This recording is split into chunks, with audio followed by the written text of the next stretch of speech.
The night that his mom blamed the wedding fart on him. It's number 7. Number 7. Mraz writes, back on October the 3rd, 2003, a fart lingered and cleared out the dance floor at my uncle's wedding during Shout. Shout? So many pointed the finger at me. I was known for the next 2 hours as the farter. I had family asking me, do I need that at dessert? It wasn't until 2 days later, where I was still bothered, that my mother called me into the living room. It was at this time that she admitted it was her, but she had to have me take the fall because it would be expected if I did it and not expected of her. Shout. Knowing the pain my mother must have felt that she could not admit to a fart at a wedding, to pin it on her own son, made me realize we should not hide our farts. Instead, wear them proudly. It is a life function. It's 100% a true story. It literally quieted the dance floor for nearly 30 minutes that night. I'm still looked down upon when that wedding is brought up to this day. How can you be that stupid? Well, my mom looks at me in this deep stare, making sure her secret was still good. My argument that day was that I didn't have cheese at cocktail.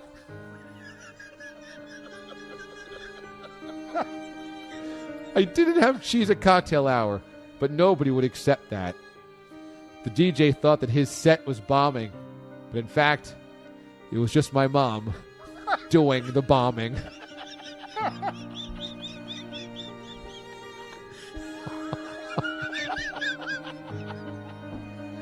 guess the secret's out all these years later. How devastating was this blow? Oh, the actual smell? Yeah. I mean, DA, I'm not lying when I tell you this. Everybody, hey, oh. And you kind of just, the dance floor really cleared out, and it was almost instantaneously. I don't know if my mom, poked her head out of the dance floor. It was short. But all of a sudden, it was just like I was the last one left dancing on the dance floor, and everybody's pointing at me and doing the holding the finger thing and all that. And it was, everybody just retreated. They went to the bars. And I'm telling you, he must have played 6 songs, that poor DJ, before anybody cared to get back on there and try to do the electric slide. I was loyal, and I've kept the secret all these years. So I believe that this is why oftentimes my mom favors me over my sisters. It's that, at 16, I took one on the chin. It was her in-laws' family, that side, and she didn't want to be painted with that. Christmases, Thanksgivings. Oh, here's Nancy again. Oh, somebody make sure she doesn't rip it. And now, I took that for her, and I wore that proudly. But, yeah, I was stunned to a news when my mom admitted to it. I said, I can't believe you did that to me. But it was something that I just, look, you have to embrace it at that point. It's electric. Well, I understand where Nancy also is coming from. I think it was the right play from a PR standpoint for her. This is the first one where I've heard in real time that my sides actually hurt. It was one of the greatest exposés ever because it was never meant for the air. For some reason, we were on, of course, gas and blaming it on people and pitting it on people. And Mraz had made the case on the air about how everybody should just own it. And in break, he wrote this memoir in our G chat. The way that we're all connected is that we can all see each other on Zoom, but we can't hear each other during commercial breaks. We're all muted so that we have the radio feed in our ears. So we all communicate during commercial breaks via G chat, which is like a little chat session inside Google. And Mraz, just during this commercial break, wrote this incredibly well-written memoir about a night back in 2003 that none of us had any idea ever happened. And what I read right there was word for word. It was brilliantly, in fact, poignantly written that it felt like a Lifetime movie. So I told Pete, I've got to read this on the air, and we've got to play low piano music as Mraz exposes what happened. And he never thought I was going to read it on the air. No. And I did because it was too good. The writing was so good in it. I mean, the DJ thought he was bombing. It turned out it was just my mom doing the bombing. It was so good. And knowing that Nancy Mraz is so devastated by this becoming public. I mean, at the time, this was a wedding that you remembered from specifically 2003. Okay. Yep. When did she finally, she had pinned it on you for all these years and you had never known. When did you finally find out? 2 days later, because I was really down in the dumps about it. Like, I was getting teased by cousins and everything else. Oh, so it was only 48 hours. It was only 48 hours later that I got called in the living room because she could see, like, my sisters were teasing me about it, and then she lost it laughing, going, I just couldn't. You had to own it. And, yeah, and then I just dealt with it the rest of my life because she said you can never tell anybody, and it was my mother. And at that point, the damage was done. Nobody was going to believe me anyway. So 2 days later, Nancy finally copped to it, but only privately to you. Yeah. Did your Well, sisters... my dad was there, too. Your dad was there. Did your sisters know?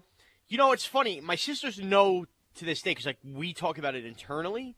I don't remember them being there when the lid was blown off. I don't know if that came out because I kept telling them stop teasing me. Mom, so it's kind of like Deflategate. You guys kept it in-house. Even if within the organization you knew the truth, you would not go public with this. Nobody has ever gone public with this. Now, this is 17 years later. Finally, we have gone public with it. Yeah. And you said the other day that your mom had missed this day on the show back in June. She had not heard of the segment, so she didn't know that we'd actually talked about this publicly until you told her it was a 12DA coming up today. Yes, so I believe it was Thursday. She came by to see my daughter, and she goes, by the way, she goes, me calling, I'm a 12DA? And I said, well, Mom, I hate to break it to you, but that's one of two appearances you have on the 12DA. She goes, well, what's the other one? And I told her what was coming up, and her jaw hit the floor. And said, what do you mean? When did you talk about that? I said, did you miss that on the show earlier? She goes, I didn't know you talked about this. I said, well, it's coming up. It's going to be one of the top 7 moments. She goes, no, Sean, you don't understand. I don't care about your job. You have to get rid of that on the 12 DAs. You have to. She goes, or Christmas will be ruined. That's what she told me. So I didn't tell her which day it was coming up. I just told her it was in the top 7. Panic mode all weekend. The texts all weekend. Did you get rid of it yet? Did you get rid of it yet? Did you replace it yet?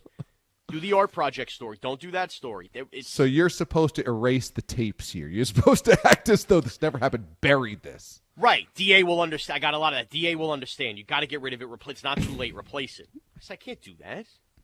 So today is going to be a doozy. I'm shutting off my phone after the show, and away we go. Folks, I don't know about you, but this is one of the great reveals in my life. It's one of the great reveals, especially how Mraz wrote the memoir.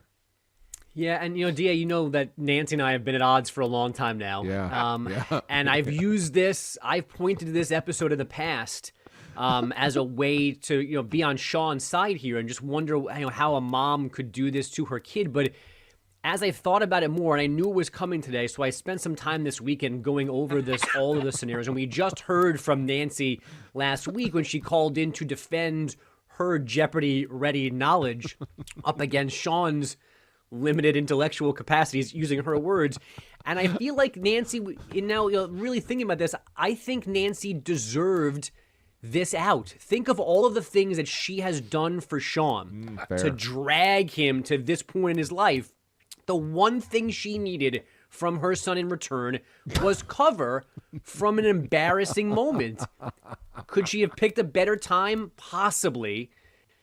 But, I mean, she needed Sean to do her a solid for the millions of solids that she has done for him. And to his credit, for a long time, he did do that solid. He took the brunt of all of this and kept it in just between him and her and his dad. But now the truth is out. And you know what? I do feel bad that Nancy is getting 17-year delayed embarrassment for ripping this fart on a dance floor. And she's real concerned before the holidays. She's real concerned about that. Yeah, that's a fair consideration. Her other quote was, you were too young to understand. There was something in the clams oregano, was something she told me the other day. The clams oregano defense. I didn't know what that meant. How do you argue with that? We've all been there. Who remembers such details 17 years later of what they ate at a wedding that gave them gas? That's gross. Oh my God. How could you possibly remember what you ate at a wedding 17 years later? Well, but DA, it's a seminal moment of her life. I guess so. I mean, this happens. I guess She so. puts it on her son. Everyone kills her son. So 40 years later, she's so guilt-ridden, she has to explain what's going on. This is burned in all of their memories. Of course, she remembers what she ate. That led to this, this very serious turn of events. How old were you, Mraz? I was 16. Pudge Rodriguez had come around home to beat the Giants earlier that afternoon. See? Details.